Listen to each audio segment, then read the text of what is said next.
Bueno, buenas tardes.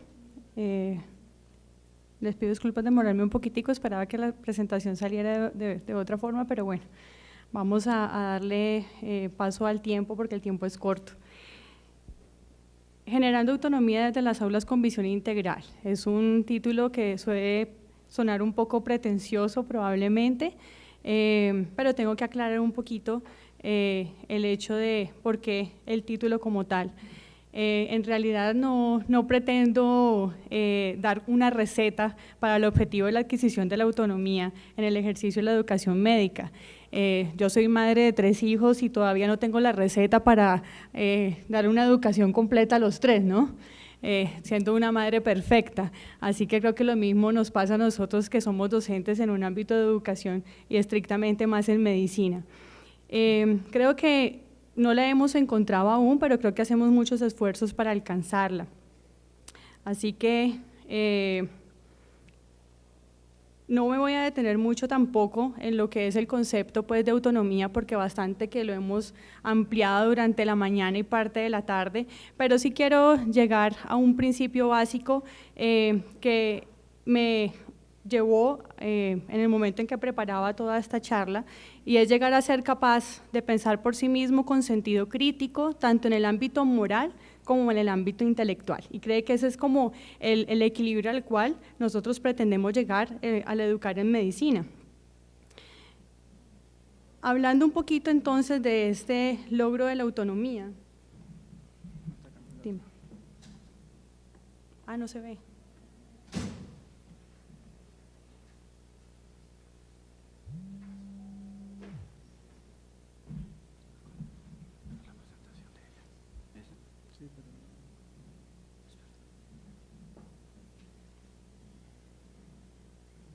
No estaba pasando y no me habían dicho. Eso, gracias. Ahora sí. Qué pena con ustedes, no había visto. Bueno, íbamos más o menos aquí. El concepto de autonomía que nos recuerda un poquitico los que somos médicos familiares a cuando veíamos y revisábamos a Piaget en términos de cuando uno aprendía, ¿sí? Y generaba ciertos espacios pues, de aprendizaje para eso, en términos de la propia vida. Por eso colocó un poquito la gráfica del niño subiendo las escaleras, ¿no? Y es ahí tal vez donde nos encontramos nosotros muchísimas veces en la educación médica. Quiero hablar un poquito del contexto porque nos recuerda el sentido de lo que hemos venido haciendo, y solo para hacer referencia de lo que es la ley o el sistema de salud. Si lo meditáramos a la luz de esas nuevas legislaciones y si situamos esto en la realidad de nuestro sistema de salud, sabemos que el reto es enorme por la batalla de recuperar la autonomía que intentó recuperar la ley estatutaria. De hecho, parte de lo que quiero traer aquí entonces es recordarnos a nosotros como educadores en medicina que el reto de la educación médica es y seguirá siendo siempre ese. Hablando un poquito además entonces de la autonomía como un objetivo en la educación y volviendo a lo que nos trae hoy realmente, quiero regalarles simplemente una visión de cómo lo hemos venido realizando nosotros. Una pregunta que me atañía muchísimo cuando preparaba esto era entonces cómo regalarle ese médico a este sistema que necesitamos. Ese médico capaz de adaptarse, pero sintiéndose con la suficiente confianza y generándola para la toma de decisiones en beneficio de una comunidad a la cual sirve y además de acuerdo con sus pacientes. Me di a la tarea de revisar algunos de los tipos de autonomía y lo que estas significan como finalidad entonces en la educación médica. Me encontré entonces que el reto implica el formar un ser cada vez más autónomo y menos heterónomo, y una autonomía que debe ser capaz de tener en cuenta los factores relevantes en el momento de decidir cuál es la mejor acción a seguir. El reto es entonces encontrar un equilibrio entre esa autonomía moral y esa autonomía de tipo intelectual. Entendiéndose entonces para el logro de esa autonomía médica como un equilibrio perfecto entre lo que es verdadero y falso en el conocimiento y lo que es bueno y malo en el actuar del ser humano. Un ejercicio de esa autonomía en la enseñanza que debe llevar al ejercicio pleno de la autonomía intelectual, ¿verdad? Que se traduce en una heteronomía intelectual dentro de la medicina a la cual estamos expuestos diariamente, pero que nos lleva precisamente a la construcción de ese criterio autónomo y responsable, guiado por uno heterónomo que funciona para la mayoría. No sé si eso se logra entender para ustedes. Puedo ser un poquito concreta en esto porque lo hemos visto a lo largo de la mañana, pero recuerda un poquitico ese concepto de heteronomía al cual nos vemos atados muchas veces en el sistema por las guías y protocolos, y no quiero ampliarlo para ampliar mucho más la discusión en aras del tiempo.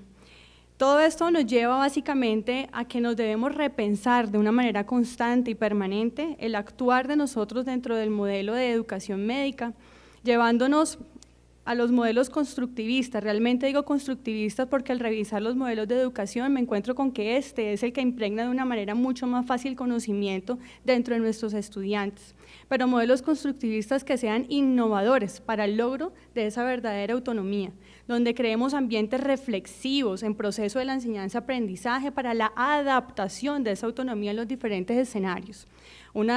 Escenarios donde enseñemos a criticar, a pensar, a desear, a participar, a autoformar, a analizar, a crear, a retar, a desafiar, a motivar, con sentido de responsabilidad, a decidir, ¿por qué no a soñar constantemente, a crear, a saber hacernos y hacer por encima de cualquier otra cosa?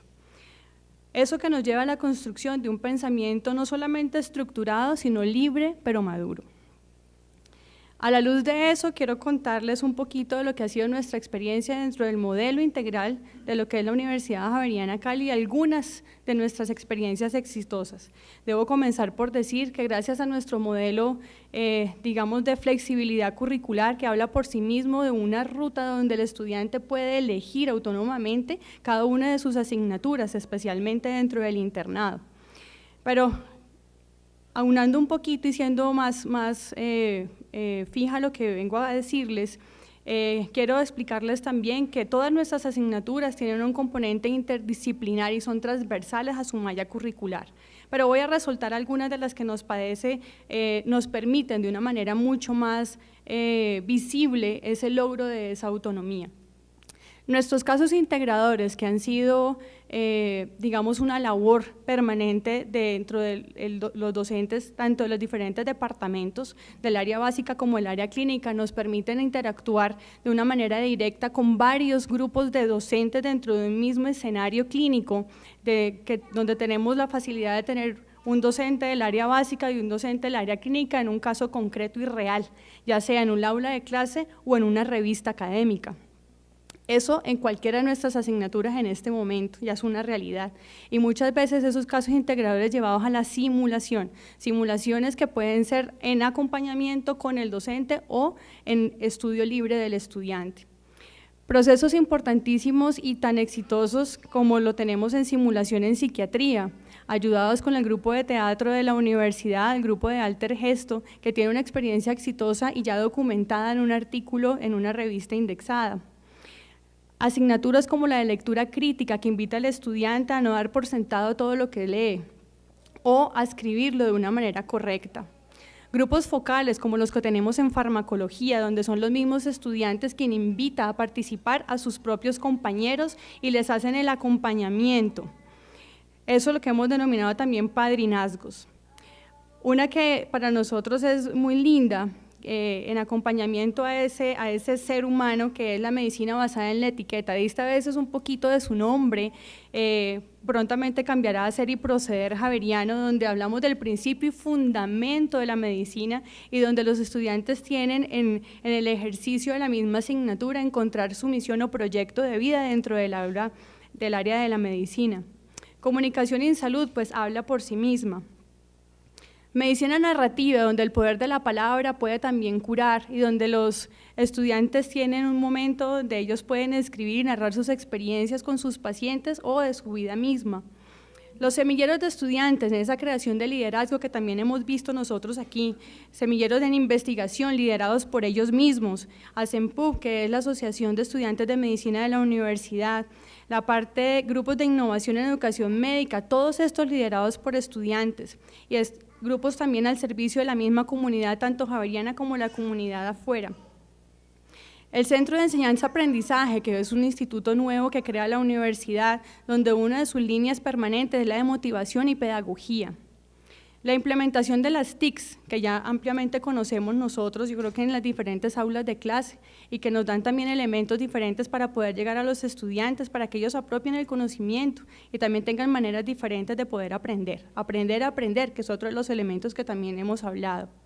Arte y ciencia, con una asignatura muy bonita que se llama microbiología y cine, donde tenemos docentes del área de humanidades y docentes del área básica y del área clínica, expertos a través de una simple película.